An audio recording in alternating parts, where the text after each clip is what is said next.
नमस्कार दोस्तों, स्वागत है आपका स्टडी फॉर सिविल सर्विसेज में। वीडियो को पूरा देखिए। कोई भी आपका फीडबैक है, कोई सजेशन है, तुरंत वीडियो में कमेंट करके जरूर बताइए। अच्छा लगे तो वीडियो लाइक जरूर कर लीजिए और ऐसे वीडियो लगातार फ्री में पाने के लिए चैनल को तुरंत सब्सक्राइब कर लीजिए और बेल आइकन को जरूर टैप कर लीजिए ताकि आगे भी सारे वीडियो आपको मिलते रहे। यूट्यूब में फॉलो करते हैं तो प्लीज ये वाला फ्री टेलीग्राम चैनल जरूर ज्वाइन कर लीजिएगा। सारे नोटिफिकेशन, सारे अपडेट यहीं पे आते हैं, ध्यान रखिएगा। स्टडी फॉर सिविल सर्विसेज का कोई भी पेड ग्रुप अगर आपको ज्वाइन करना है तो सिर्फ 8564805309697523860455 यही नंबर है हमारे, सिर्फ जहां पे कॉल या व्हाट्सएप कर सकते हैं। इंस्टाग्राम पे हमारा पेज जरूर फॉलो कर लीजिएगा, स्टडी फॉर सिविल .सर्विसेज है। ट्विटर पे हमको जरूर फॉलो कर लीजिएगा, @study for civils है। सारे क्वेश्चन अटेम्प्ट करिए और स्कोर अपना तुरंत कमेंट करके बताइए। हेलो दोस्तों, स्वागत है आपका स्टडी फॉर सिविल सर्विसेज पे। हम आपके लिए लेके आए हैं उत्तराखंड पीसीएस, जिसका एग्जाम 3 अप्रैल को है आपका। हम आपके लिए लेके आए हैं उसके लिए टेस्ट सीरीज। हम PYQs यानी कि जो हमारी रामबाण होती है किसी भी एग्जाम को क्लियर करने की, PYQs, उसकी हम विद ऑफिशियल आंसर की आपके साथ डिस्कशन करेंगे, क्वेश्चंस देखेंगे। हमारा फोकस इस टेस्ट सीरीज में जीएस के क्वेश्चंस को डिस्कस करने पे रहेगा, क्योंकि करंट अफेयर्स ये 2016 का पेपर हम आज जो डिस्कस कर रहे हैं वहाँ पे करंट अफेयर्स 2016 के हैं, वो आपके लिए रेलेवेंट नहीं है। लेकिन अगर आप इस साल के एग्जाम के लिए रेलेवेंट करंट अफेयर्स पढ़ना चाहते हैं तो आप यूके PSC का जो क्रैश कोर्स है, जहाँ पे हम हाई टेस्ट सीरीज और करंट अफेयर्स आपको देंगे, वो उसकी बारे में आप जानकारी ले सकते हैं। आप कॉल कर सकते हैं, व्हाट्सएप कर सकते हैं हमारे दिए हुए नंबर्स पे, ताकि आपको एक जगह वन स्टॉप डेस्टिनेशन मिल सके अपनी तैयारी के लिए। ट्रस्ट मी, आप फ्री इनिशिएटिव भी ज्वाइन कर लीजिए।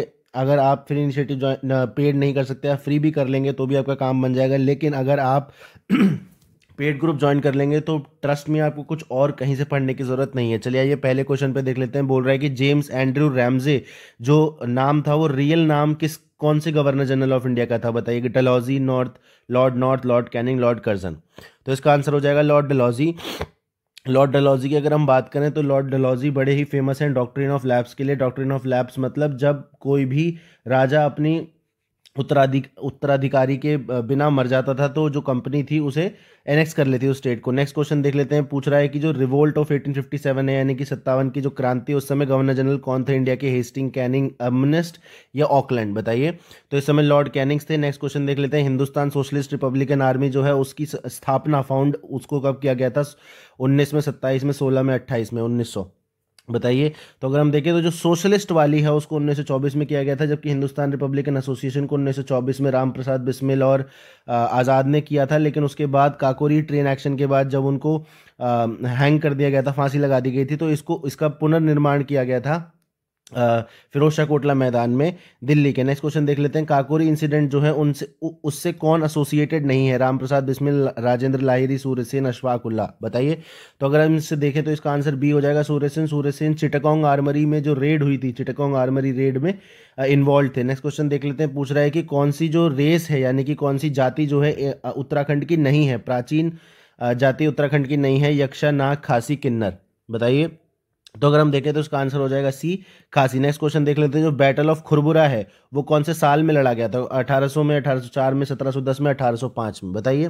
तो अगर हम देखें तो ये 1804 में लड़ा गया था। और ये किसके बीच में लड़ा? ये गढ़वाल किंग्स और जो गुरखास थे, गुरखा वर्सेस कौन थे यहाँ पे? महाराज प्रद्युमन शाह थे, उनके बीच में इसको लड़ा गया था। नेक्स्ट क्वेश्चन देख लेते हैं। जो एडमिनिस्ट्रेटिव डिवीजन है हिल एरियाज के लिए 1946 में, ठीक है, तो उसकी डिमांड किसने की थी? उसको सेपरेट करने की डिमांड किसने करी थी? श्रीदेव सुमन, बद्रीपत पांडे, JC जोशी या मानवेंद्र शाह? किसने करी थी? बताइए। तो इसका आंसर भी हो जाएगा, बद्रीपत पांडे ने करी थी। नेक्स्ट क्वेश्चन पूछ रहा है आपको, ट्रीटी ऑफ सगौली जो हुई थी, सगौली की संधि, वो कौन से साल में हुई थी? 1800, 1803, 1805, 1815?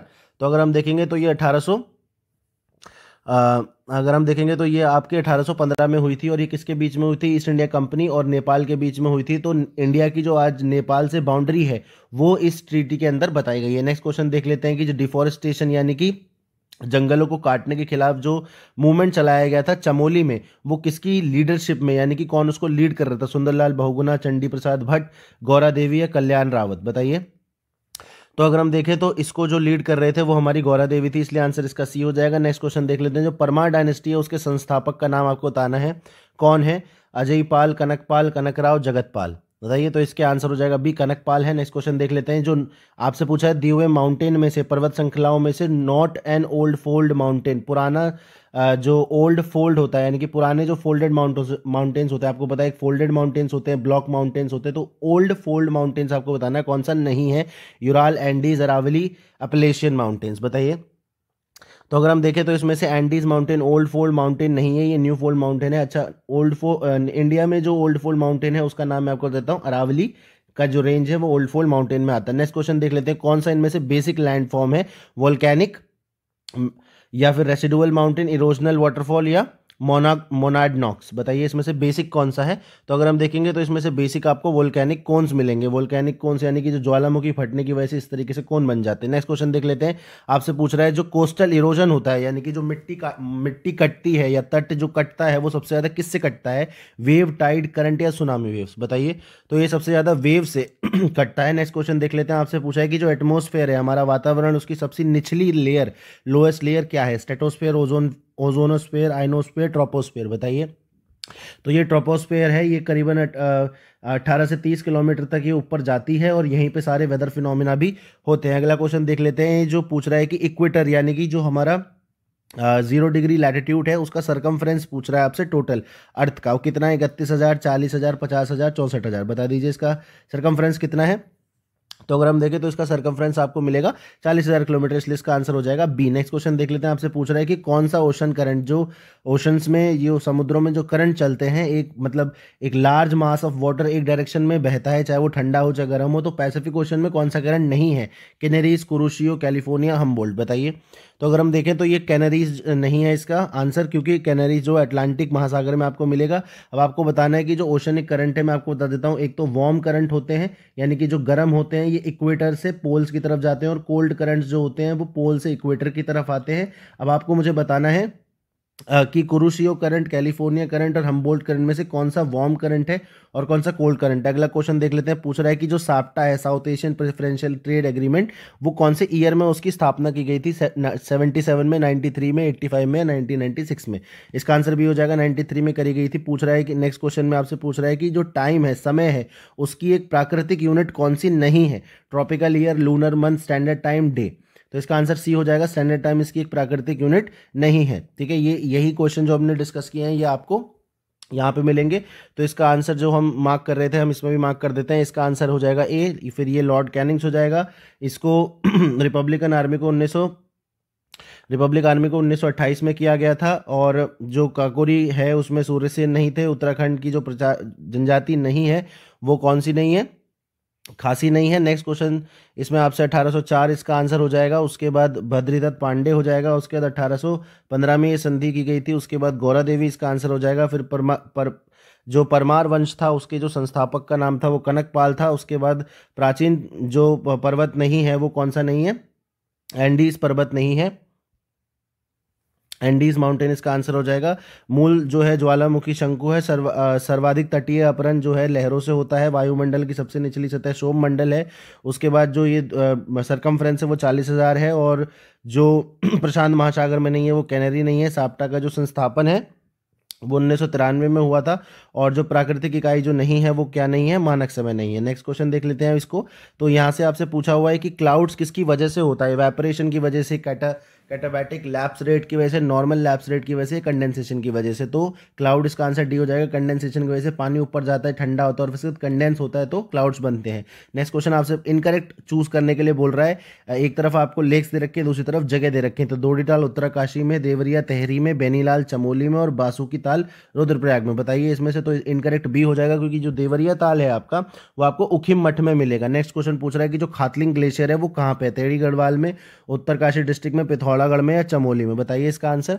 तो अगर हम देखें तो ये तहड़ी गढ़वाल में आपको मिलेगा। नेक्स्ट क्वेश्चन देख लेते हैं, आपसे पूछ रहा है ईस्टर्न धौली गंगा या जिसको पूर्वी धौली गंगा भी बोलते हैं वो किस नदी की ट्रिब्यूटरी है। आपको ट्रिब्यूटरी पहचाननी है। तो ये काली रिवर की है। आपको पता है इंडिया में हमारे दो तरीके के रिवर सिस्टम है, एक तो हिमालयन रिवर सिस्टम है, एक पेनिसुलर रिवर सिस्टम है। और जो हिमालयन रिवर सिस्टम है उसमें इंडस आता है, गंगा आता है और ब्रह्मपुत्र आता है। तो इनके आपको मेजर रिवर्स और उनकी ट्रिब्यूटरीज दोनों ही लेफ्ट और राइट बैंक की ट्रिब्यूटरीज पता होनी चाहिए। नेक्स्ट क्वेश्चन आपसे पूछ रहा है कि जो प्रोजेक्ट टाइगर में, अच्छा माफ कीजिए करंट अफेयर का क्वेश्चन है उसमें हम ज्यादा नहीं जाएंगे, हम जीएस पे फोकस रखेंगे। नेक्स्ट क्वेश्चन आपसे पूछ रहा है कि कलियासुअर की जो लैंडस्लाइड है वो कहां पे आपको देखने को मिलती है, उत्तराखंड में। तो अगर हम देखेंगे तो ये श्रीनगर और रुद्रप्रयाग के बीच में देखने को मिलती है। नेक्स्ट क्वेश्चन आपसे पूछ रहा है वन्य अभयारण्य जो होते हैं हमारे सेंचुरीज होती हैं उनको आपको सीक्वेंस में लगाना है। कहां से, वेस्ट टू ईस्ट यानी कि पश्चिम से लेकर पूर्व की ओर इस तरीके से आपको लगाना है। तो केदारनाथ, आशकोट, नंदा देवी और बिनसर, इनको आपको लगाना है। बताइए, तो इसका आंसर हो जाएगा सबसे वेस्ट में आपका आएगा केदारनाथ, फिर नंदा देवी, फिर बिनसर, फिर अशकोट। नेक्स्ट क्वेश्चन देख लेते हैं। एक तरफ आपको दोआब दे रखा है, दूसरी तरफ आपको रिवर्स दे रखी है,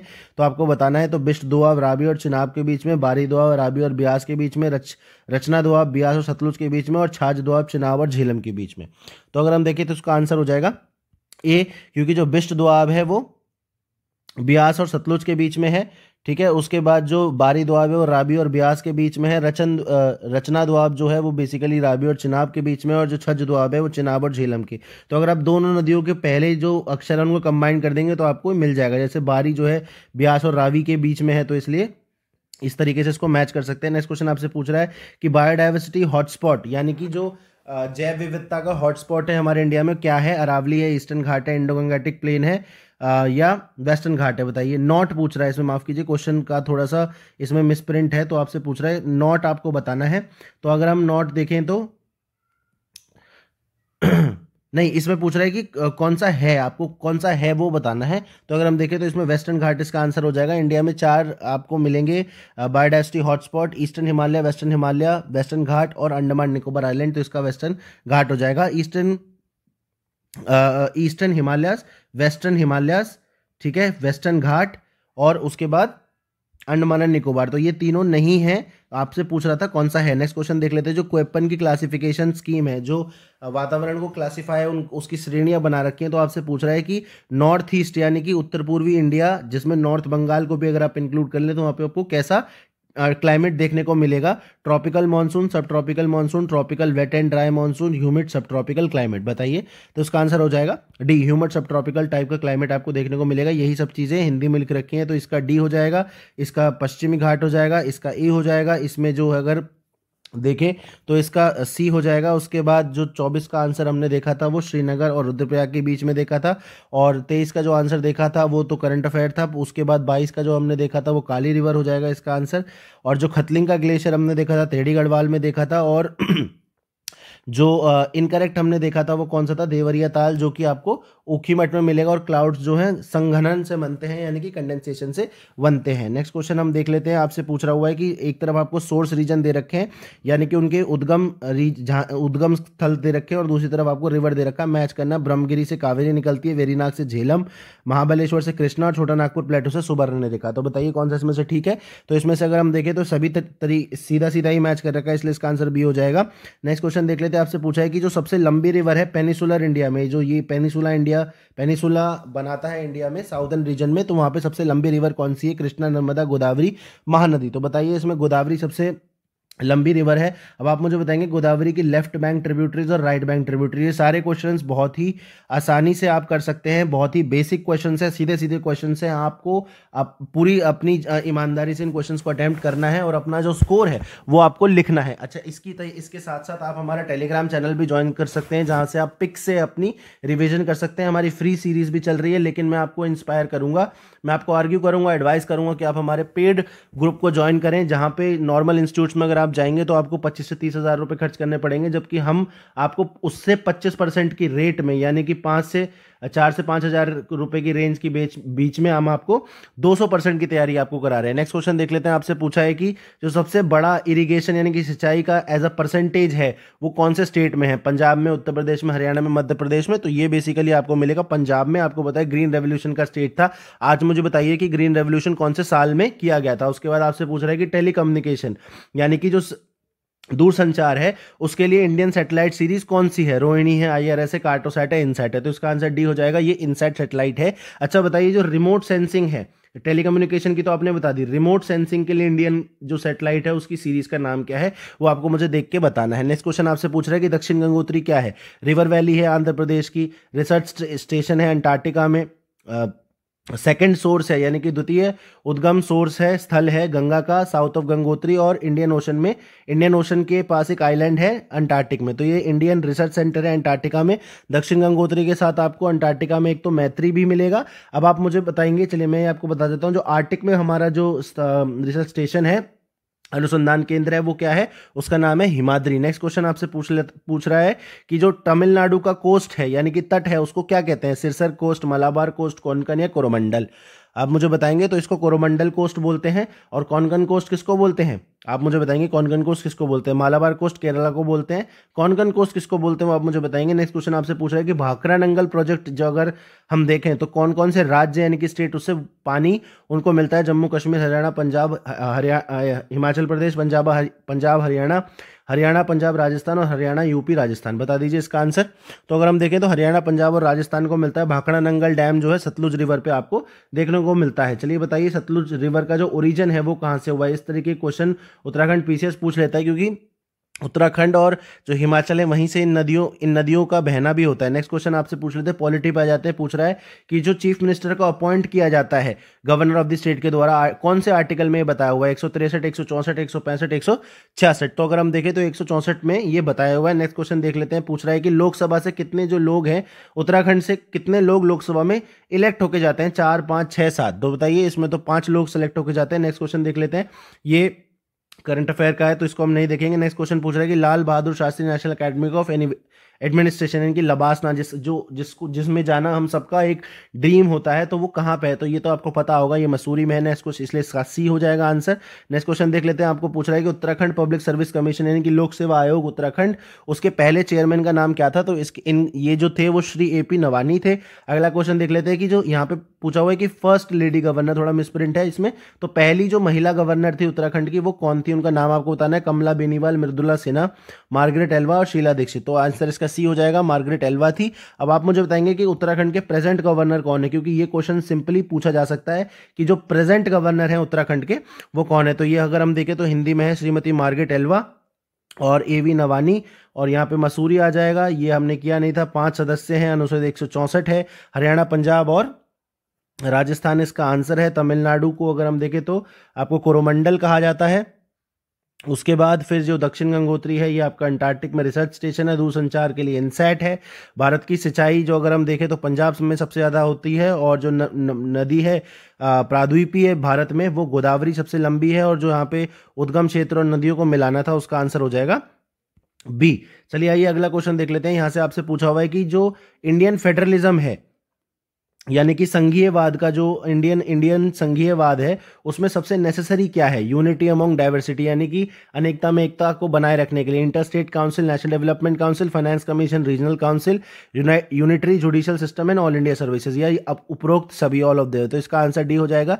ये सभी हमारी अनेकता में एकता को बनाने के लिए इंपॉर्टेंट है। अगला क्वेश्चन आपसे पूछ रहा है कि जम्मू कश्मीर, हालांकि ये अब हट चुका है, लेकिन जम्मू कश्मीर को जो स्पेशल स्टेटस है वो किस आर्टिकल के अंदर दिया होता है? तो इसका आंसर 370 हो जाएगा, जो कि अब एब्रोगेट हो चुका है। अगला आपसे क्वेश्चन पूछ रहा है कि जो रिजर्वेशन है यानी कि आरक्षण है किसके लिए? OBC के लिए। वो कॉन्स्टिट्यूशन के कौन से आर्टिकल में बताया हुआ है? ठीक है, वो आपको बताना है। तो इसका आंसर क्या हो जाएगा? इसका आंसर हो जाएगा C, article 15 sub clause 4, article 16 sub clause 4। आप मुझे बताएंगे कौन से कॉन्स्टिट्यूशन अमेंडमेंट, संविधान संशोधन, कौन से संविधान संशोधन से इसको ऐड किया गया था? अगला क्वेश्चन देख लेते हैं। आपसे पूछ रहा है कि जो लाइफ एंड लिबर्टी को प्रोटेक्शन है, लाइफ एंड पर्सनल लिबर्टी का जो प्रोटेक्शन है वो कॉन्स्टिट्यूशन में किस आर्टिकल में दे रखा है? 19, 21, 20, 22। तो अगर हम देखें तो इसका आंसर B हो जाएगा, 21 में दे रखा है, जबकि 19 में जो बोलने का अधिकार है, freedom of speech and expression है, वो आपको दे रखा है। और 20 और 22 में आपको अरेस्ट से प्रोटेक्शन दे रखी है, यानी कि जब आपको अरेस्ट कर लिया जाता है तो उसके बाद। नेक्स्ट क्वेश्चन आपसे पूछ रहा है 46 पे आ जाते हैं। आपसे पूछ रहा है कि सेपरेट शेड्यूल ट्राइब कमीशन यानी कि अलग से जो आपको जो जनजातीय जो आयोग बनाया गया था वो कौन से आर्टिकल के अंदर बनाया गया था? 337, 338, 338A, 340। इसका आंसर 338A हो जाएगा। और इसके लिए जो संविधान संशोधन किया गया था वो 89th कॉन्स्टिट्यूशनल अमेंडमेंट से किया गया था। उसके बाद आपसे पूछ रहा है कि यूएन ऑर्गेनाइजेशन जो है उसकी डेमोक्रेटाइजेशन की जो डिमांड है तो वो सबसे ज्यादा किससे रिलेट करती है? इकोनॉमिक एंड सोशल काउंसिल से, ट्रस्टीशिप काउंसिल से, सिक्योरिटी काउंसिल से, या जनरल असेंबली से? तो इसका आंसर हो जाएगा सिक्योरिटी काउंसिल से। उसको रिफॉर्म करने के बाद, डेमोक्रेटाइज करने के बाद, यानी कि उसमें और मेंबर्स को ऐड करने के बाद। अच्छा चलिए बताइए, इंडिया जो है अभी सिक्योरिटी काउंसिल का नॉन परमानेंट मेंबर है, तो इंडिया इसका नॉन परमानेंट मेंबर कितनी बार बन चुका है ऑलरेडी, तो टोटल कितनी बार हम इसमें बन चुके हैं वो आपको बताना है। नेक्स्ट क्वेश्चन आपसे पूछ रहा है कि जो सार्क की मीटिंग है वो पहली बार भारत में कब ऑर्गेनाइज की गई थी, 86 में, 2007 में, 1995 में, या किसी में भी नहीं, तो ये 1986 में की गई थी। अगला क्वेश्चन देख लेते हैं, वर्ल्ड एनवायरमेंट कॉन्फ्रेंस जिसको अर्थ समिट भी बोलते हैं वो कब किया गया था, 1997 में। हालांकि बहुत पुराना क्वेश्चन है लेकिन ऐसे पूछ लेते हैं। तो ये जो किया गया था वो क्योटो में किया गया था, इसलिए इसका आंसर सी हो जाएगा। ये पूछ रहा है कि जो भारत की जो न्यूक्लियर डॉक्ट्रिन है उसमें क्या क्या है। नो फर्स्ट यूज, यानी कि हम पहले किसी पे यूज नहीं करेंगे। यूनिलैटरल मोरेटोरियम, हम खुद से अपने आप पे रोक लगाएंगे टेस्ट करने के लिए। मिनिमम क्रेडिबल डिटरेंस, यानी कि हम एक न्यूनतम ये जो एक लेवल होता है डिटरेंस का, यानी कि दूसरे को रोकने का, वो मेंटेन करेंगे। ऑल ऑफ द अबव, इसका आंसर डी हो जाएगा, ऑल ऑफ द अबव। ये पूछ रहा है नेक्स्ट क्वेश्चन, जो ब्रिक्स की टर्म है 2001 में किसने कॉइन की थी, Jim O'Neill, Barack Obama, John F Kennedy, Vladimir Putin. तो इसका आंसर क्या हो जाएगा, जिम ओनील। ए ने किया था। उसके बाद लिबरलाइजेशन, उदारीकरण का जो पहला फेज है वो किसने इनिशिएट किया था, किसके रूल के अंदर इनिशिएट किया गया था, किसकी प्राइम मिनिस्टरशिप के अंदर इनिशिएट किया गया था, तो ये हमारे पीवी नरसिम्हा राव जी थे। आप मुझे बताएंगे उस समय फाइनेंस मिनिस्टर कौन थे जिन्होंने इसको लीड किया था। नेक्स्ट क्वेश्चन आपसे पूछ रहा है, ये करंट अफेयर का क्वेश्चन है, छोड़ देते हैं। नेक्स्ट क्वेश्चन आपसे पूछ रहा है कि इंडिपेंडेंस के बाद, यानी कि स्वतंत्रता के बाद भारतीय जो पार्टी सिस्टम है उसको वन पार्टी डोमिनेंट सिस्टम किसने कहा था,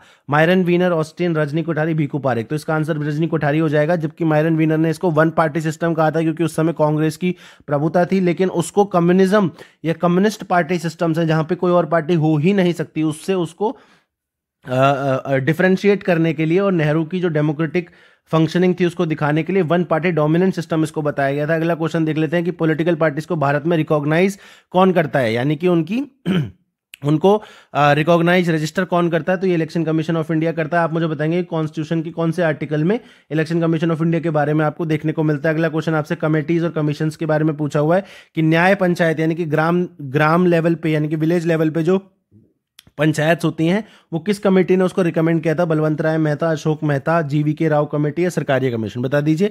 तो इसका आंसर क्या हो जाएगा, अशोक मेहता कमेटी ने किया था। ये न्याय पंचायत जो होती हैं विलेज लेवल पे होती हैं और ये दोनों ही क्रिमिनल मैटर्स को भी सुन सकती हैं और सिविल मैटर्स को भी सुन सकती हैं, लेकिन छोटे और जो बहुत ज्यादा गंभीर नहीं है उन्हीं मुद्दों को ये सुन सकती हैं। इसलिए हम देख लेते हैं, ये आंसर हम देख लेते हैं यहाँ पे क्या है उपरोक्त सभी, और जो कश्मीर है उनका 307 हो जाएगा, इसका ये हो जाएगा। उसके बाद ये 21 हो जाएगा, 338 के। उसके बाद सुरक्षा परिषद सबसे ज्यादा इंपॉर्टेंट है, उसके प्रजातांत्रिकरण के लिए भारत में जो सार्क सम्मेलन हुआ था वो आपको 86 में मिलेगा।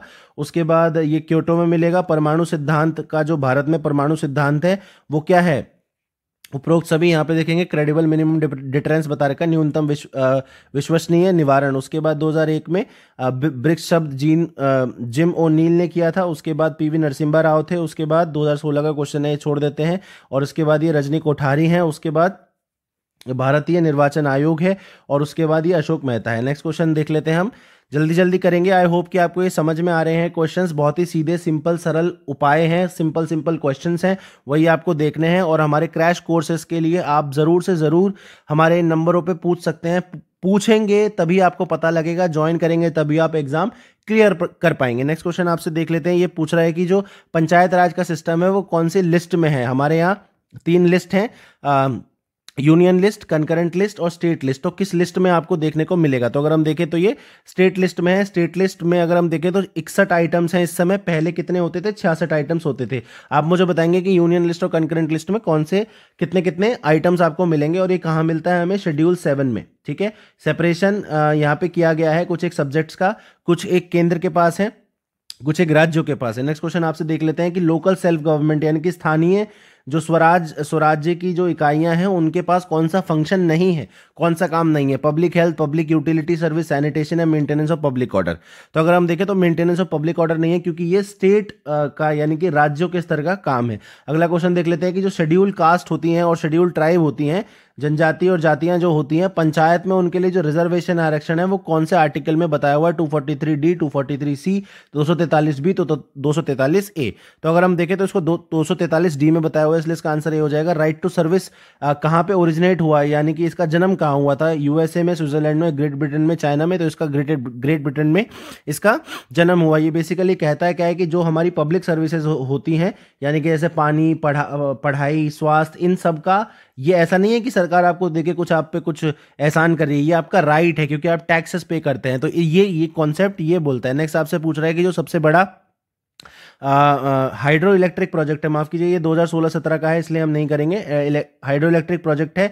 अगर आपको इस साल के 2021 के एग्जाम में जो आएंगे करंट अफेयर्स, वो अगर आपको पढ़ने हैं, अगर आपको इनकी कॉम्प्रिहेंसिव तैयारी करनी है, तो आप हमारे पेड ग्रुप से जुड़ सकते हैं। नेक्स्ट क्वेश्चन देख लेते हैं। बिगेस्ट हाइड्रो इलेक्ट्रिक प्रोजेक्ट, यानी कि जल नाभिकीय, जो नाभिकीय नहीं, जल से जो प्रोड्यूस होने वाली एनर्जी होती है, वो उत्तराखंड में कहाँ पे है? शारदा में, खादोरी में, पथारी में, या तेहरी प्रोजेक्ट है? बताइए। तो अगर हम देखें तो ये तेहरी प्रोजेक्ट है। आप मुझे बताएंगे ये कौन सी नदी पे है, कौन सी रिवर पे है? अगला क्वेश्चन देख लेते हैं। हरेला फेस्टिवल उत्तराखंड में कहाँ मनाया जाता है? किससे रिलेट करता है, माफ कीजिए, किससे रिलेट करता है? प्लांटेशन से, यानी कि वृक्षारोपण से, एनिमल हस्बेंड्री से, पशुपालन से, फोक डांस से, यानी कि लोक नृत्य से? बताइए किससे रिलेट करता है हरेला फेस्टिवल? तो नाम से पता लग रहा है हरेला फेस्टिवल जो है प्लांटेशन से, यानी कि वृक्षारोपण से कर रहा है। ये पूछ रहा है कि सबसे ज्यादा ऑपरेशनल चलने वाला एयरपोर्ट उत्तराखंड में कौन सा है? तो ये आपको मिल जाएगा जॉली ग्रांट एयरपोर्ट है। नेक्स्ट क्वेश्चन देख लेते हैं। ये वही है, करंट अफेयर का छोड़ देते हैं। सेंसस का फैक्ट आपको रटना है, चबाना है, चाट जाना है बिल्कुल। तो आपसे पूछ रहा है कि सबसे कम पॉपुलेशन कहां पे है, उत्तराखंड की कौन सी डिस्ट्रिक्ट में है 2011 के सेंसस के हिसाब से? तो अगर हम देखें तो ये हमारे को रुद्रप्रयाग में मिलेगी। अगला क्वेश्चन देख लेते हैं। लार्जेस्ट ट्रेडिंग पार्टनर इंडिया का कौन है? यूएसए, यानी कि जो जिनसे हमारा आयात निर्यात होता है, ट्रेड होता है, वो कौन है? USA, UK, France, China. तो ये हमारा यूएसए, इसलिए ए हो जाएगा। नेशनल एग्रीकल्चर इंश्योरेंस स्कीम, यहाँ पे बेसिकली जो हमारी क्रॉप है, उनको फेल होने पे जो किसानों को एक हमने सिक्योरिटी नेट प्रोवाइड कर रखा है, उसके लिए एक स्कीम थी एग्रीकल्चर इंश्योरेंस की। तो वो आपको बताने की कौन से साल में उसकी शुरुआत हुई थी? 97, 98, 98, 99, 99, 2000, 2001 से 2000 से 2001। तो अगर हम देखें तो 99, 2000 में इसकी एस्टैब्लिशमेंट हुई थी। उसके बाद आपसे पूछ रहा है कि 2011 के सेंसस के हिसाब से जो लोएस्ट सेक्स रेशो है, सबसे कम सेक्स रेशो, मतलब कितनी फीमेल है पर 1000 मेल पे, वो सबसे कम आपको कहाँ देखने को मिलता है? तो ये बेसिकली हरियाणा में मिलता है। दुखद बात है लेकिन मिलता है। जबकि हरियाणा की लड़कियां भी कितनी ज़्यादा अच्छा हैं खेल में भी और पढ़ाई में भी। नेक्स्ट क्वेश्चन देख लेते हैं। अच्छा चलिए आप मुझे बताइए कि जो सेंसस के हिसाब से उत्तराखंड का जो सेक्स रेशो है वो कितना है? कमेंट सेक्शन में बताएंगे तो आपका रिविजन होगा, और अगर आपको नहीं पता है तो आप वहाँ कमेंट सेक्शन में जो बच्चे आंसर दे रहे हैं उनको पढ़ सकते हैं। नेक्स्ट क्वेश्चन देख लेते हैं। आपसे पूछ रहा है कि जो नेशनल इनकम अकाउंटिंग है, जो हमारी नेशनल राजकीय जो आय है, उसकी कैलकुलेशन में सबसे ज़्यादा प्रॉब्लमैटिक क्या है? क्या मतलब उसमें प्रॉब्लम देता है? अंडर एम्प्लॉयमेंट, यानी कि बेरोजगारी, इन्फ्लेशन, यानी कि खुदरा दर, उसके बाद लो लेवल ऑफ सेविंग्स, यानी कि जो सेविंग्स हमारे यहाँ कम होती है, नॉन मोनेटाइज कंजम्पशन। तो इसका आंसर डी हो जाएगा। नॉन मोनेटाइज कंजम्पशन वहाँ होते हैं जहाँ पे पैसा इंक्लूड नहीं होता, मनी इंक्लूड नहीं होती। जैसे अगर आपकी मम्मी आपका ख्याल रख रही है तो उसमें पैसा इंक्लूडेड नहीं है, तो इसलिए नेशनल इनकम इसमें नहीं, नेशनल इनकम में इसको नहीं जोड़ा जाता। लेकिन सर्विसेज तो प्रोवाइड होती हैं, इसलिए अगर आप देखें तो अभी रिसेंटली महिलाओं को जो उनका हाउस वर्क है उसके लिए पे करने की भी बात चल रही थी। नेक्स्ट क्वेश्चन आपसे पूछ रहा है कि एग्रीकल्चर रीफाइनेंस के लिए, यानी कि एग्रीकल्चर को क्रेडिट देने के लिए, रीफाइनेंस करने के लिए, दोबारा पैसे देने के लिए कौन सा बैंक है? तो आरबीआई, नबार्ड, एलबीडी, एसबीआई। तो ये नबार्ड है। नेक्स्ट क्वेश्चन देख लेते हैं कि इसमें ये 14 का पूछा हुआ है, 14 का आप भूल जाइए, 15 का आप मुझे बताइए कि 15th फाइनेंस कमीशन के हिसाब से जो सेंट्रल पूल में से स्टेट का वो परसेंट है वो कितना है? चलिए मैं आपको बता देता हूँ, 41% है। नेक्स्ट आपसे पूछ रहा है कि जो एफडीआई है, यानी कि प्रत्यक्ष विदेशी निवेश जो है, सीधा सीधा जो हमारे यहाँ आता है, वो सबसे ज्यादा किस सेक्टर में आता है? कंस्ट्रक्शन में, एनर्जी में, सर्विस में, या ऑटोमोबाइल में? तो इसका आंसर हो जाएगा सर्विस सेक्टर में आता है। और सर्विस सेक्टर में भी अगर आपसे पूछे तो ये कंप्यूटर सॉफ्टवेयर और हार्डवेयर में सबसे ज्यादा आता है। नेक्स्ट क्वेश्चन आपसे पूछ रहा है कि गवर्नर कौन है? यहाँ पे ये उनका नाम नहीं है, अभी प्रेजेंट गवर्नर कौन है? शक्तिकांता दास हैं। तो ये हमने देख लिया। तो यहाँ पे सेवा क्षेत्र में आता है, ये हमने देख लिया। 15th फाइनेंस कमीशन हमको बताना था। उसके बाद जो ये नबार्ड है, उसके बाद ये गैर मौद्रिकृत उपभोग है, उसके बाद जनगणना के हिसाब से हरियाणा में सबसे कम है। उसके बाद ये योजना 1999-2000 में हुई थी। उसके बाद यूएस, भारत का सबसे बड़ा विदेशी व्यापार का साझेदार है, और जो सबसे कम जनसंख्या है वो रुद्रप्रयाग में मिलती है। तो फिर ये करंट अफेयर का था। एयरपोर्ट आपको देखेंगे तो जॉली ग्रांट है। हरेला पर पौधारोपण से रिलेटेड है। उत्तराखंड में जो जल विद्युत परियोजना सबसे बड़ी है वो टेहरी है। उसके बाद ये फिर वही करंट अफेयर का क्वेश्चन है, सेवा का अधिकार ग्रेट ब्रिटेन से आया था, और ये जो रिजर्वेशन दिया है 243D में दिया है। और स्थानीय स्वशासन से संबंधित क्या नहीं है, लोक व्यवस्था का अनुसरण नहीं है। और पंचायत राज आपको कहाँ मिलेगा, ये आपको स्टेट लिस्ट में, राज्य सूची में मिलेगा। चलिए नेक्स्ट क्वेश्चन देख लेते हैं। नेक्स्ट क्वेश्चन आपसे क्या पूछ रहा है, आपसे पूछ रहा है ह्यूमन डेवलपमेंट इंडेक्स एक कंपोजिट इंडेक्स है, यानी कि उसमें क्या क्या इंक्लूडेड है ह्यूमन डेवलपमेंट इंडेक्स में। मानव विकास का जो इंडेक्स है, सूचकांक है, उसमें क्या क्या है, nutritional status, quality of life, GDP, poverty, life expectancy, education, life expectancy. तो अगर हम देखें तो इसका आंसर हो जाएगा सी, लाइफ एक्सपेक्टेंसी, जो हेल्थ को बताती है, एजुकेशन अटेनमेंट जो शिक्षा को बताती है, और पर कैपिटा इनकम जो स्टैंडर्ड ऑफ लिविंग को बताती है। अगर हम देखें तो ये जो है HDI की अगर हम बात करें तो ये UNDP निकालता है, ठीक है, UNDP निकालता है। और भारत में अगर हम देखें तो 2021 में भारत की रैंक 131 थी 189 में से, और 2000 पिछली बार के कंपैरिजन में हमारी रैंक गिर गई है। नेक्स्ट क्वेश्चन देख लेते हैं। जो मार्जिनल लैंड होल्डिंग है, यानी कि जो कम लैंड, जो छोटी चीज लैंड होल्डिंग है, उसका एवरेज साइज इंडिया में क्या है, 5 हेक्टेयर से ज्यादा, 1 से 2 हेक्टेयर के बीच में, 2 से 4, या लेस देन 1। तो इसका आंसर लेस देन 1 हो जाएगा। ब्रिक के बारे में पूछा है कि ब्रिक जब ब्रिक्स बना था तो कौन से साल में बना था, यानी कि साउथ अफ्रीका जो आखिरी था इसमें जुड़ने वाला, वो कौन से साल में जुड़ा था। तो इसका आंसर हो जाएगा आपका 2010 में ये जुड़ा था। पूछ रहा है कि 2014 का क्वेश्चन, इसको छोड़ देते हैं। ओपेक सबसे ज्यादा किस पे ध्यान देता है, पेट्रोलियम के प्रोडक्शन पे, यानी कि उत्पादन पे, पेट्रोलियम के प्राइस को कंट्रोल करने में, यानी कि नियंत्रित करने में, दोनों में, या किसी में भी नहीं। तो इसका आंसर दोनों में हो जाएगा। ग्लोबलाइजेशन में क्या इंक्लूडेड नहीं है, उसमें क्या नहीं आपको करना होता है, इंपोर्ट ड्यूटी यानी कि आयात करों का रिडक्शन, यानी कि उनको कम करना, इंपोर्ट लाइसेंसेस को अबॉलिश करना, खत्म करना, फ्री फ्लो ऑफ प्रत्यक्ष जो हमारा प्रत्यक्ष निवेश होता है FDI, उसका फ्री फ्लो यानी कि उसको आराम से आने देना, और डिसइन्वेस्टमेंट। तो ये डिसइन्वेस्टमेंट पब्लिक सेक्टर इक्विटी में ग्लोबलाइजेशन नहीं करने के लिए बोलता है। वर्ल्ड बैंक के कितने मेंबर्स हैं आपको बताना है, तो ये 189 मेंबर्स हैं। अगला क्वेश्चन देख लेते हैं कि यहाँ पे ग्लोबल कॉम्पिटिटिवनेस इंडेक्स कौन पब्लिश करता है, UNDP, IMF, WTO, world economic forum. तो ये वर्ल्ड इकोनॉमिक फोरम करता है। आपको क्या करना है, इन सारे बाकी जो 3 दिए हुए ऑप्शन है इनकी भी रिपोर्ट्स एक बार आपने देखनी है। कौन सी, जैसे UNDP की हमने ऊपर देखी थी कि ह्यूमन डेवलपमेंट इंडेक्स, इसको ह्यूमन डेवलपमेंट इंडेक्स निकालता है ये। अगर हम वर्ल्ड इकोनॉमिक फोरम की बात करें तो कॉम्पिटिटिवनेस इंडेक्स के अलावा कौन सी रिपोर्ट निकालता है वो आपको मुझे बताना है। अब आपसे पूछ रहा है कि जो भारतीय अनाज प्रबंधन और अनुसंधान संस्थान है, यानी कि Indian grain storage management and research institute है, जो सार्क मेंबर की कंट्रीज को ट्रेनिंग प्रोवाइड करता है, तो वो कहाँ पे है, नई दिल्ली में, पटना नगर, पंतनगर में, हापुड़ में, हैदराबाद में। तो ये हापुड़ में आपको मिलेगा। हापुड़ कहाँ पे, यूपी में। उसके बाद जो प्रिवेंशन ऑफ मनी लॉन्ड्रिंग है, यानी कि जो काले धन को सफेद धन में कन्वर्ट किया जाता है, उसकी धुलाई की जाती है वॉशिंग मशीन में, तो उसको खत्म करने के लिए एक्ट कब पास किया था, 98, 99, 2001 या 2005। तो अगर हम देखें तो 2005 में किया गया था। उसके बाद ट्रिम्स किसके लिए, किसको संबोधित करता है, trade related income measures, investment measures, innovative measures, या इंसेंटिव मेजर्स। तो ये basically trade related incentive investment measures को रिलेट करता है। यहाँ पे होता क्या है कि जो डोमेस्टिक सरकारें हैं, यानी कि जो किसी भी स्टेट की जो गवर्नमेंट है, वहां पे जो FDI आती है, उस पे जो वो रूल्स लगाती है, तो उसको ये नियंत्रित करता है वर्ल्ड लेवल पे, वो यूनिफॉर्म रहे। Next question science and technology से आते हैं। तो जो जीन है वो क्या है, DNA का एक सेगमेंट है, भाग है, DNA और हिस्टोन का सेगमेंट है, DNA, RNA और हिस्टोन का सेगमेंट है, या सब सारे उपरोक्त सभी। तो आप बताएंगे।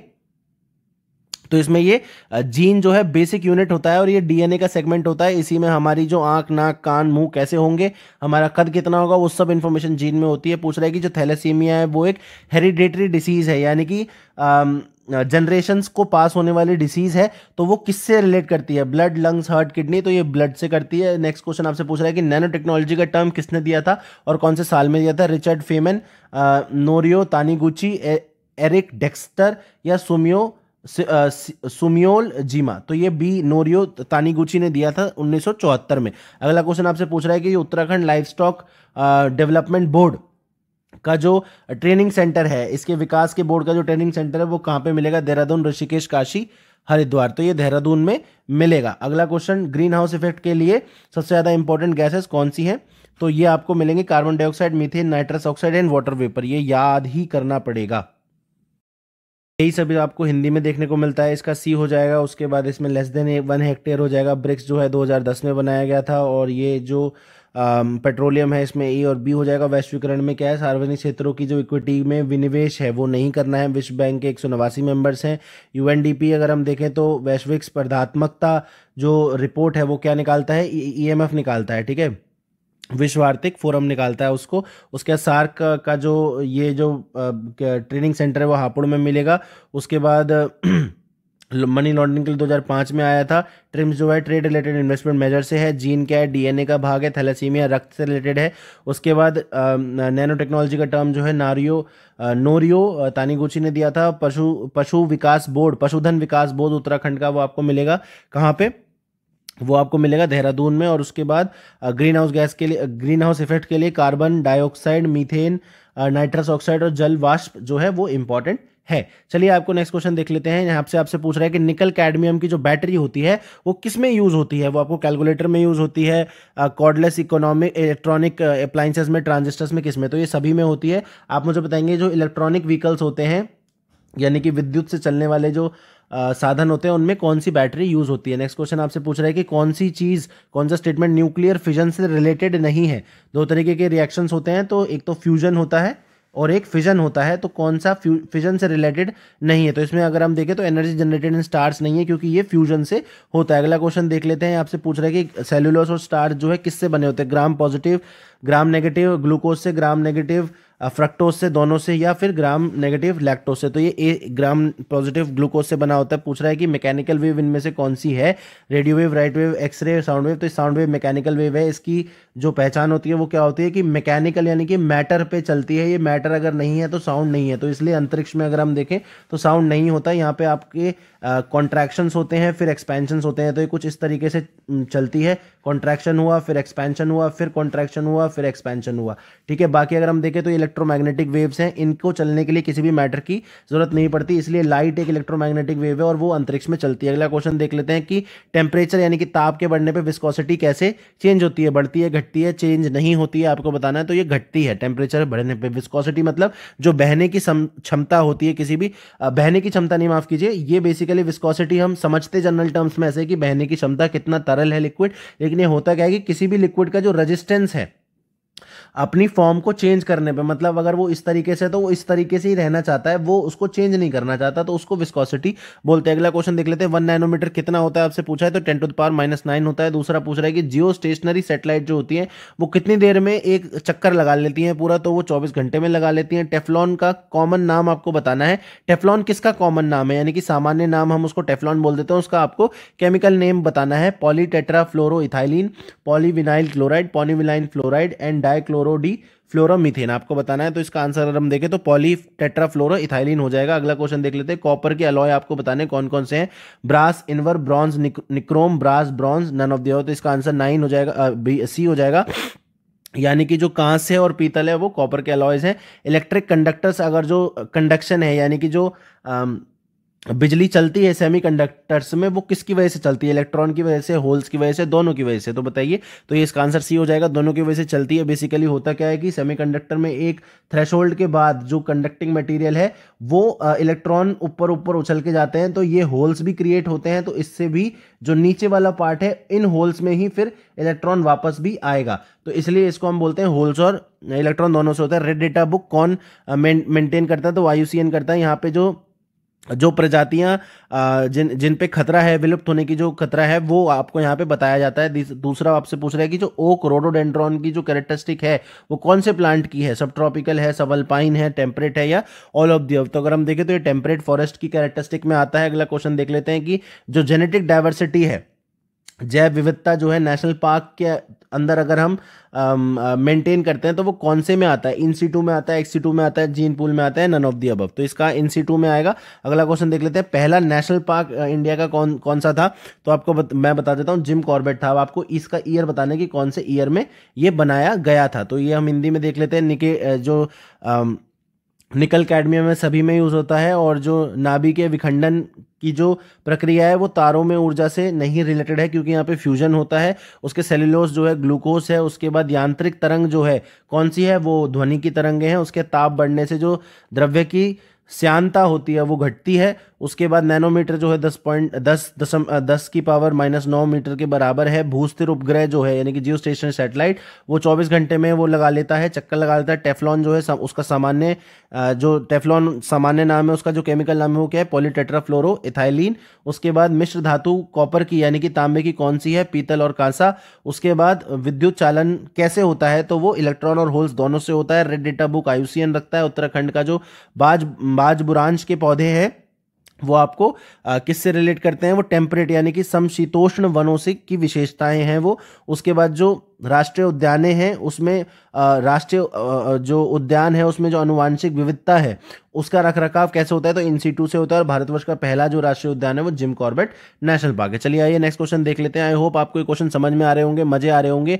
और इसी तरीके के और वीडियोस के लिए आप स्टडी फॉर सिविल सर्विसेज से जुड़ सकते हैं। और ये एक बहुत अच्छा इनिशिएटिव है, व्हाट्सएप के नंबर पे कॉल करके आप हमारी पेड ग्रुप के बारे में जानकारी ले सकते हैं। अगला क्वेश्चन देख लेते हैं। Parallel cropping. पैरेलल क्रॉपिंग मतलब जो समानांतर फसल होती है वो किसकी होती है, potato, rice, wheat, mustard, cotton wheat या शॉरगम पोटैटो। तो अगर हम देखें तो इसका आंसर हो जाएगा व्हीट मस्टर्ड की ये होती है। नेक्स्ट क्वेश्चन आपसे पूछ रहा है कि ऑपरेटिंग सिस्टम इनमें से कौन सा है, यूनिक्स है, जावा है, ओरेकल है, MS ऑफिस है। तो बताइए इसमें से कौन सा है। तो यूनिक्स एक ऑपरेटिंग सिस्टम है। नेक्स्ट क्वेश्चन देख लेते हैं। आपसे पूछ रहा है कि एक बहुत ही तेज और छोटी एक मेमोरी होती है, वो कहाँ कहाँ, जो छोटी आकार की स्मृति होती है जो मुख्य स्मृति के बीच में होती है और CPU के बीच में, CPU और मुख्य स्मृति यानी कि CPU और मेन मेमोरी के बीच में होती है, उसे कैशे मेमोरी बोलते हैं। अगला देख लेते हैं। जो टेलीविजन ट्रांसमिशंस हैं वो किसके उदाहरण हैं, आपको बताना है। हाफ ड्यूप्लेक्स के, सिंपलेक्स कम्युनिकेशन के, फुल ड्यूप्लेक्स के, किसके हैं, तो ये सिंपलेक्स कम्युनिकेशन के। अगला क्वेश्चन देख लेते हैं। कौन से प्रोटोकॉल जो है इंटरनेट पे जो भी हम काम करते हैं तो वो एक प्रोटोकॉल से किया जाता है, किसी भी चीज़ का एक प्रोटोकॉल होता है, वो कौन से प्रोटोकॉल की समूह है आपको बताना है, तो ये TCP/IP है। अगला क्वेश्चन देख लेते हैं कि कौन सी जो सर्विस है, क्लाउड कंप्यूटिंग के बारे में आपको पता होना चाहिए। ये एक डायरेक्ट पार्ट है आपके सिलेबस का। तो इसमें आपसे पूछ रहा है कि कौन सी चीज़ इंडिपेंडेंट सर्विस की तरह नहीं होती है, प्लेटफॉर्म, इंफ्रास्ट्रक्चर, सॉफ्टवेयर या हार्डवेयर। तो इसमें हार्डवेयर इंडिपेंडेंट नहीं होता। इंडिपेंडेंट का मतलब क्या है, हार्डवेयर यहाँ पे एक सेंट्रली लोकेटेड होता है, बाकी सॉफ्टवेयर आपको अलग अलग आपको प्रोवाइड किया जा सकता है, प्लेटफॉर्म अलग अलग किया जा सकता है और इंफ्रास्ट्रक्चर भी अलग अलग किया जा सकता है, लेकिन हार्डवेयर अलग अलग नहीं किया जा सकता। अगला क्वेश्चन देख लेते हैं कि टहरी स्टेट इंडियन यूनियन में कब मर्ज हुआ था, यानी कि वो उसका जो टहरी स्टेट है वो इंडिया में कब उसका विलय हुआ था। तो ये अगर हम देखें तो इसका आंसर क्या हो जाएगा, 1 अगस्त 1949 को इसका विलय हुआ था। महाभारत में कुनिंदा किंग्स को किस नाम से जाना जाता है, तो वो द्विज श्रेष्ठ नाम से जाना जाता है। उत्तरकाशी का जो हिस्टोरिकल नेम है यानी कि पुराना जो उसका नाम है उत्तरकाशी का, वो क्या है, तो उत्तरकाशी का पुराना नाम आपको बाराहात मिलेगा। उसके बाद जो किंगरी विंगरी और नीति माना है वो क्या है, ये बेसिकली पासेस हैं यानी कि दर्रों के नाम है। उसके बाद अगर हम देखें तो चिराग सेन किससे रिलेटेड है, ये एक प्लेयर है और ये किससे रिलेटेड है, बैडमिंटन से रिलेटेड है। मौना फेयर कहाँ लगता है उत्तराखंड में, उत्तरकाशी, पाली पचाऊ, जौंसर, रवाई, चमोली, रानीखेत। ये इसमें पाली पचाऊ, जौंसर और रवाई में आपको देखने को मिलेगा। उसके बाद जो तहरी राज्य का प्रजामंडल है, तहरी राज्य प्रजामंडल, उसके संस्थापक कौन थे, उसकी स्थापना किसने करी थी, श्री देव सुमन ने उसकी स्थापना करी थी। उसके न्यूट्रिनो ऑब्जर्वेटरी भारत में कहाँ बन रही है, वो तमिलनाडु में बन रही है, ये आपको पता होना चाहिए। न्यूट्रिनो में आपको बता देता हूँ, ये इलेक्ट्रिकली न्यूट्रल होते हैं यानी कि इलेक्ट्रिकली इनका चार्ज 0 होता है और वेट इनका ऑलमोस्ट 0 होता है, इसलिए इसको किसी भी तरीके से ऑब्जर्व करना बहुत ही ज्यादा मुश्किल है। और यहाँ पे काफी सारी जो एम्बिएंट यानी कि जो बाकी जो नॉइजेस होती हैं वो या बाकी जो पार्टिकल होते हैं वो इनके ऑब्जर्वेशन में दिक्कत करते हैं। उसके बाद ये करंट अफेयर से रिलेटेड है। नासा का जो कसीनी स्पेस क्राफ्ट है वो कौन से प्लैनेट के लिए था, जुपिटर के लिए था, मार्स के लिए, सैटर्न के लिए या वीनस के लिए, तो वो शनि के लिए था, सैटर्न के लिए। हिंदी में देख लेते हैं इन सारे क्वेश्चंस को। समानांतर फसल जो है वो आपकी गेहूं माफ कीजिएगा, हाँ, गेहूं और सरसों की होती है। उसके बाद जो ऑपरेटिंग सिस्टम कौन सा इसमें से है, यूनिक्स है। उसके बाद ये कैशे मेमोरी है, टेलीविजन ट्रांसमिशन, सिंप्लेक्स कम्युनिकेशन है। प्रोटोकॉल आपको TCP/IP मिलेगा। जो सर्विस आपको अलग तरीके से उपलब्ध नहीं की जा सकती वो हार्डवेयर नहीं की जा सकती। टहरी का विलय 1949 1 अगस्त को हुआ था। महाभारत में कुनिंद नरेश को क्या बोला था, द्विज श्रेष्ठ बोला था। उत्तरकाशी का ऐतिहासिक नाम क्या है, बाड़ाहाट है। उसका किंगरी विंगरी नीति माना आपके दर्रे हैं। दर्रे का मतलब क्या होता है, 2 माउंटेन्स को क्रॉस करने के लिए बीच में पास होता है, माउंटेन तो चढ़ के जाइएगा नहीं, तो इसलिए दर्रे हैं। चिराग सेन क्या है, ये बैडमिंटन के खिलाड़ी हैं। ठीक है। अगला क्वेश्चन, माउना फेयर आपको कहाँ मिलता है? ये आपको पाली पचाऊ जॉनसर रवई में मिलता है। तैरी राज्य प्रजामंडल श्री देव सुमन ने बनाया था। न्यूट्रिनो की जो वेधशाला है वो तमिलनाडु में बन रही है। उसके बाद जो नासा का अंतरिक्ष कसेनी है, अंतरिक्ष यान, वो शनि के लिए बनाया गया है। अगला क्वेश्चन देख लेते हैं इसमें से फटाफट से, लास्ट हमारा लेग बचा है। कोलिजन सिस्टम का जो अपॉइंटमेंट है वो कौन से साल में, सुप्रीम कोर्ट में उसको अपॉइंटमेंट के लिए कोलिजन सिस्टम बताता है, तो कौन से साल में इसको बनाया गया था? तो अगर मैं आपसे बताऊं तो ये 1993 में बनाया गया था। जो फर्स्ट जजेस केस था उसमें 1981 में हुआ था, और उसके जो सेकंड जजेस केस हुआ था, ठीक है, advocates, supreme court advocates on record case इसको बोलते हैं, 1993 में हुआ था। यहाँ पे कोलिजन सिस्टम की स्थापना की गई थी। यहाँ पे बोला गया था जो सीजीआई है वो 2 सीनियर मोस्ट जजेस से सलाह लेके ही रिकमेंडेशंस भेजेंगे, और उसके बाद जो थर्ड जजेस केस था वो 1998 में था। वहां पे इसको बढ़ा दिया था सीजीआई, और 4 जो सीनियर मोस्ट जजेस थे वो कर दिया था। तो ये आपको पता होना चाहिए। अगला क्वेश्चन देख लेते हैं, लॉन्गेस्ट बुलेट ट्रेन का नेटवर्क किसके पास है? चाइना के पास है। अगला क्वेश्चन करंट अफेयर से रिलेट करता है, उसके बाद आपसे ये भी करंट अफेयर से रिलेट करता है, आपसे पूछ रहा है नेक्स्ट क्वेश्चन पैरामिलिट्री के बारे में। तो पहली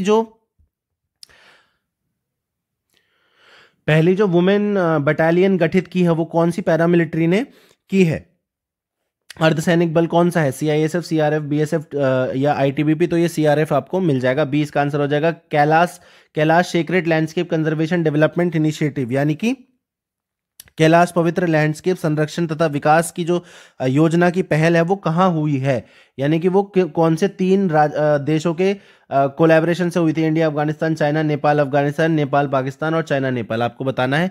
तो इसका अगर आंसर देखें तो इंडिया, नेपाल और चाइना। आप अगर ज्योग्राफी की नॉलेज रखते हैं तो इस क्वेश्चन को सॉल्व कर सकते थे। पूछ रहा है कि इंडिया का पहला निजी क्षेत्र का कौन सा बैंक है जिसने सॉफ्टवेयर रोबोटिक्स का यूज किया है? तो बेसिकली कौन सा बैंक है? तो आईसीआईसीआई बैंक है। अगला क्वेश्चन आपसे पूछ रहा है कि बाहर के बाजारों से, यानी कि विदेशी बाजारों से इंडियन कंपनीज भारतीय जो रुपया है उसमें जो बॉन्ड्स उठाती हैं वो किस बॉन्ड के या किस फाइनेंशियल इंस्ट्रूमेंट के हिसाब से या किसकी मदद से उठाती है? तो मसाला बॉन्ड से। इसका नाम इसलिए ही मसाला है क्योंकि भारत में मसाले फेमस हैं, इसलिए मसाला बॉन्ड्स। उसके बाद आपको पूछ रहा है कि जो अवार्ड ऑफ एक्सेप्शनल ब्रेवरी समुद्र में वो इंटरनेशनल मैरीटाइम ऑर्गेनाइजेशन देता है, ये भी आपको पता होना चाहिए। और पहली वुमेन कौन थी, पहली महिला कौन थी जिसको ये मिला था?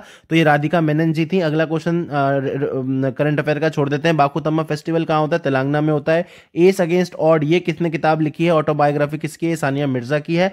अगला ये फिर वही है, तो इस क्वेश्चन को आप इस तरीके से देख लीजिए। टोटल 6 हमारे यहाँ जो है वो आपको शास्त्रीय भाषाएं मिलेंगी, यानी कि क्लासिकल लैंग्वेज मिलेंगी। उसमें उड़िया आपकी आती है, मलयालम आती है, संस्कृत आती है, तमिल, तेलुगु और कन्नड़ आती है। और सबसे जो रिसेंटली जो 2014 में ऐड की गई थी वो आपकी उड़िया की गई थी। अगला क्वेश्चन देख लेते हैं। G20 का फोरम अगर हम देखें तो इंडिया 2018 में भी कर चुका और अब 1 दिसंबर 2022 से लेकर नवंबर 2023 तक करेगा। तो ये क्वेश्चन भी आपसे जब यहाँ पे पूछा हुआ है तो आज भी पूछ सकता है। जेम्स ओ'नील ने ये ब्रिक्स की जो टर्म्स थी वो किसके रिलेट में बनाई थी? साइकोलॉजी के, सोशियोलॉजी के, पॉलिटिकल साइंस के, इकोनॉमिक के? तो इकोनॉमिक की टर्म्स में बनाई थी कि ये सारी जो कंट्रीज हैं, देश हैं, ये उभरते अर्थव्यवस्था है, इसलिए इसको बताया था। ये पूछ रहा है नेक्स्ट क्वेश्चन कि वो भारतीय वैज्ञानिक कौन है जिनको ना ही केवल नोबेल पुरस्कार भी मिला है जबकि भारतीय रत्न भी मिला है? तो ये डॉक्टर हमारे सीवी रामन जी हैं। तो ये हिंदी में हम इस सबको देख लेते हैं एक बार। सर्वोच्च न्यायालय जो है 1993 में इस कोलिजन की व्यवस्था करी थी। जो सबसे लंबी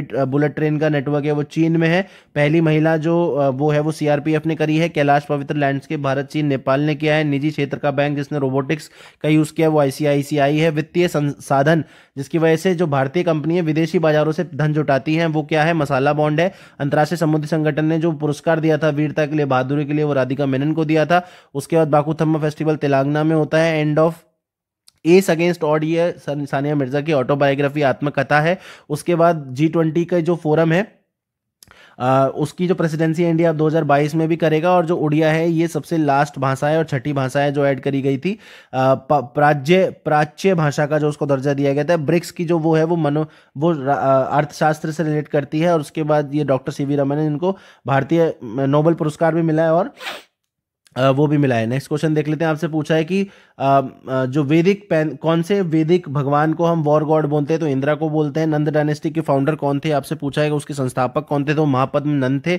सैंड्रोकोटास किसको कहते थे? ग्रीक राइटर सैंड्रोकोटास किसको कहते थे? वो चंद्रगुप्त मौर्य को कहते थे। अगर आपको याद हो 326 ईस्वी में BCE में आपको अलेक्जेंडर यानी कि सिकंदर का इन्वेजन मिलेगा। उनकी उसकी जो बटालियंस थी, आर्मी थी, उन्होंने नंदास की वजह से अंदर आने से मना कर दिया था। ये भी आपको पता होना चाहिए। नेक्स्ट क्वेश्चन आपसे पूछ रहा है कि मिडाइवल टाइम्स में यानी कि मध्यकालीन जो समय है वहां पे कौन सा दिए हुए में से सेंटर ऑफ लर्निंग यानी कि एक पढ़ाई का केंद्र नहीं था, तो वो बेसिकली तक्षशिला था। तब तक वो डिक्लाइन हो चुका था। न्याय फिलोसफी के जो फाउंडर हैं वो कौन है, तो वो बेसिकली महर्षि गौतम है। तो अगर हम देखें तो इंडियन फिलोसफी एक तो ऑर्थोडॉक्स है, ऑर्थोडॉक्स आपको एक ब्रांच मिलेगी और एक हेट्रोडॉक्स मिलेगी। तो हेट्रोडॉक्स में आपको क्या क्या मिलेगा, बुद्धिज्म मिलेगा, जैनिज्म मिलेगा और चारवाक मिलेगा। जबकि अगर हम ऑर्थोडॉक्स की बात करें तो वहां पे अगर हम देखें कपिल मुनि जो है वो सांख्य फिलोसफी के फाउंडर हैं, सांख्य दर्शन के। कनद जो है वैशेषिका के हैं, गौतम जो है न्याय के हैं, और अगर हम बात करें जैमिनी जो है पूर्व मीमांसा के हैं। ठीक है, इसके अलावा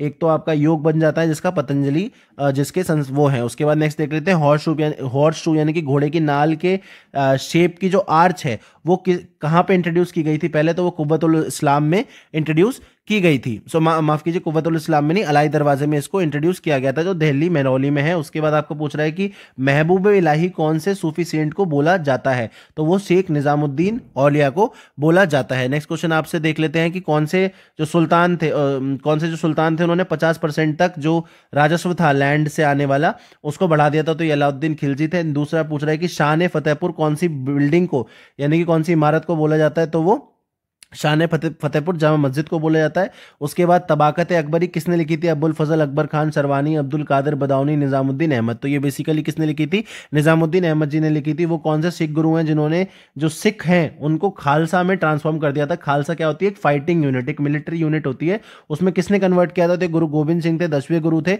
और इनको हमारा बहुत बहुत नमन है। नेक्स्ट क्वेश्चन देख लेते हैं, ब्लू वाटर पॉलिसी जो पोर्टुगीज ने अपनाई थी वो कौन से गवर्नर जनरल ने अपनाई थी, फ्रांसिस दे अल्मेदा, डुप्लेक्स, अल्बुकर्कु या रॉबर्ट क्लाइव। तो अगर हम देखें तो ये फ्रांसिस दे अल्मेदा की पॉलिसी थी। ये कहती क्या थी, वो ये बोलते थे कि भारत में आपको एक टेरिटोरियल एम्पायर यानी कि आपको लैंड पे राज नहीं करना है, आपको जो भारत का समुद्र है उस पर अपनी प्रभुता बना के रखनी है और वही आपको करना चाहिए। दूसरा आपसे पूछा है कि जो बैटल ऑफ बैंडी वॉस था 1760 में जो फ्रेंच और इंग्लिश के बीच में हुआ था, उसमें कौन से फ्रेंच कमांडर थे जो हार गए थे, तो उसका नाम कॉन्ट लैली था। अगला क्वेश्चन देख लेते हैं कि जो मोनोपोली है ईस्ट इंडिया कंपनी की वो ब्रिटिश ने कौन से एक्ट से खत्म करी थी। तो पूरी तरह तो 1833 से खत्म करी थी, लेकिन इसमें दिए हुए ऑप्शन में देखें तो चार्टर एक्ट ऑफ 1813 से खत्म कर दी थी। लेकिन इसके बाद भी जो चीन यानी कि चाइना से ट्रेड था और जो चाय टी की वजह से जो ट्रेड होना उस पर मोनोपोली कंपनी की अभी भी थी, वो भी खत्म हो गई थी 33 में। उसके बाद जो इरिगेशन वर्क्स है यानी कि सिंचाई के जो काम है उसके जो पायनियर है दक्षिण भारत में वो कौन है, तो वो सर आर्थर कॉटन से। हिंदी में देख लेते हैं इन्हीं सब चीजों को। तो आपसे पूछ रहा है कि जो वैदिक देव मंडल है उसमें जो युद्ध के देवता है वो इंद्र हैं। उसके बाद मगध की संस्थापन आपको महापद्म नंद ने की थी। उसके बाद नंद डायनेस्टी के फाउंडर उसके सैंड्रोकोटस आपको चंद्रगुप्त को बोला जाता है। पूर्व मध्यकाल में शिक्षा का केंद्र जो नहीं था वो तक्षशिला नहीं था। न्याय दर्शन जो है गौतम ने दिया था। घोड़े की नाल शेप का जो है वो लाई दरवाजा है। उसके बाद सूफी संत जो महबूब इलाही के नाम से जानते हैं वो शेख निजामुद्दीन औलिया हैं, जो दिल्ली में इनकी दरगाह भी है। भू राजस्व जिसको 50% जिसने बढ़ाया था वो अलाउद्दीन खिलजी हैं। इनके मार्केट रिफॉर्म्स भी आपको पता होने चाहिए, बड़े ही इंपॉर्टेंट है। कौन सी इमारत को फतेहपुर की शान या शान फतेहपुर कहा जाता है, वो जमा मस्जिद को कहा जाता है। तबाकत अकबरी आपको निजामुद्दीन अहमद ने लिखी थी। किस गुरु ने खालसा में सिखों को ऑर्गेनाइज किया था, रूपांतरण किया था, गुरु गोविंद सिंह थे, माफ कीजिए। उसके बाद नीला जल योजना वो किसकी थी, फ्रांसिस दे अल्मेदा की थी। कौन से 1760 की जो बैटल थी वेंडी वॉश की, उसमें से कौन से कमांडर थे, सेनापति थे, हार गए थे, कॉन्ट लाली हार गए थे। ठीक है, उसके बाद अगर हम देखें तो अधिनियम किस अधिनियम से इसको कंपनी की जो व्यापार पे जो एकाधिकार था उसको खत्म कर दिया था, 1833 में खत्म कर दिया। दक्षिण भारत में जो सिंचाई व्यवस्था के जो अग्रदूत हैं वो कौन है, सर आर्थर कॉटन। तो ये हमने 150 क्वेश्चन किए हैं। आई होप आपको समझ में आए होंगे। आप सारा अपना जो आंसर है यानी कि आपका जो स्कोर है वो आप कमेंट सेक्शन में बताइए, और इसी तरीके की और वीडियोस के लिए स्टडी फॉर सिविल सर्विसेज से जुड़े रही है। हमारा पेड ग्रुप भी ज्वाइन कीजिए ताकि आप एक वन स्टॉप डेस्टिनेशन आप कर सकें, क्योंकि फ्री इनिशिएटिव में आपको आप ले तो लेंगे लेकिन आपको पता नहीं लगेगा कैसे काम करना है। फिर भी हम उनमें बहुत आपको कोशिश करेंगे आप बताने की, लेकिन फिर भी अगर आपको एक डेडिकेटेड मेंटर की जरूरत है तो आप हमारे पेड ग्रुप से जुड़ सकते हैं। आपका दिन शुभ हो, धन्यवाद।